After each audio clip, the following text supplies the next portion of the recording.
నెల 19న కేసీఆర్ అధ్యక్షతన బీఆర్ఎస్ విస్తృత స్థాయి కార్యవర్గ సమావేశం నిర్వహించనున్నారు. ఈ సమావేశానికి సంబంధించి మరింత సమాచారం మా ప్రతినిధి శ్రీకాంత్ అందిస్తారు. శ్రీకాంత్, ఈ నెల 19వ తేదీన పార్టీ అధినేత బీఆర్ఎస్ పార్టీ అధినేత కేసీఆర్ అధ్యక్షతన పార్టీ విస్తృత స్థాయి సమావేశం జరగనుంది. పార్టీ ఆవిర్భవించి ఇప్పటికీ 25 సంవత్సరాలు కావడంతో సిల్వర్ జూబ్లీ వేడుకలు నిర్వహించుకునేందుకు సిద్ధమవుతుంది.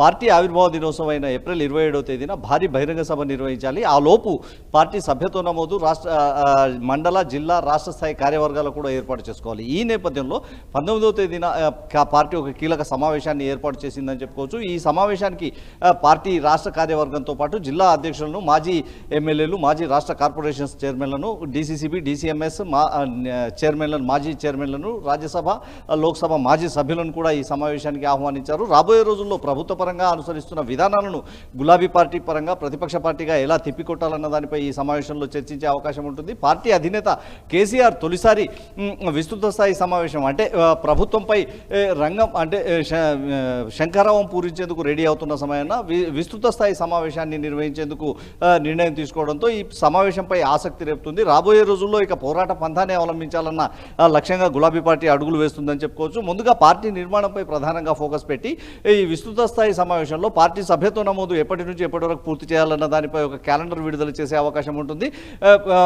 మార్చి 1-2 తేదీల్లో మొదలుపెట్టి ఏప్రిల్ 27వ తేదీ నాటికి గ్రామ స్థాయి నుంచి జిల్లా స్థాయి వరకు అన్ని పార్టీ కమిటీలను వేసుకునే అవకాశం ఉంటుంది. ఏప్రిల్ 27వ తేదీన భారీ బహిరంగ సభను నిర్వహించేందుకు కూడా పార్టీ రెడీ అవుతుందని చెప్పుకోవచ్చు. తెలంగాణ రాష్ట్ర సమితి ఆవిర్భవించిన రోజు ఏప్రిల్ 27 కావడంతో భారత రాష్ట్ర సమితిగా మారిన రోజు పురస్కరించుకుని కూడా ఓ సభ నిర్వహించాలని పార్టీ యోచిస్తున్నట్టు తెలుస్తుంది. అక్టోబర్ 5వ తేదీన టీఆర్ఎస్ పార్టీ బీఆర్ఎస్గా మారింది. ఆ సందర్భంగా కూడా మరో సభను, బహిరంగ సభను నిర్వహించాలన్న నిర్ణయానికి పార్టీ అధినేత వచ్చినట్టు తెలుస్తుంది. ప్రధానంగా ఇక కాంగ్రెస్ ప్రభుత్వం ఏర్పాటై రాష్ట్రంలో ఏడాది పూర్తి చేసుకోవడంతో రాబోయే రోజుల్లో ప్రభుత్వ వైఫల్యాలను క్షేత్రస్థాయిలోకి ఎలా తీసుకెళ్లాలి, ప్రభుత్వంపై పోరాటం ఎలా చేయాలన్న దానిపై కూడా పార్టీ అధినేత నేతలకు దిశానిర్దేశం చేసే అవకాశం ఉంటుంది.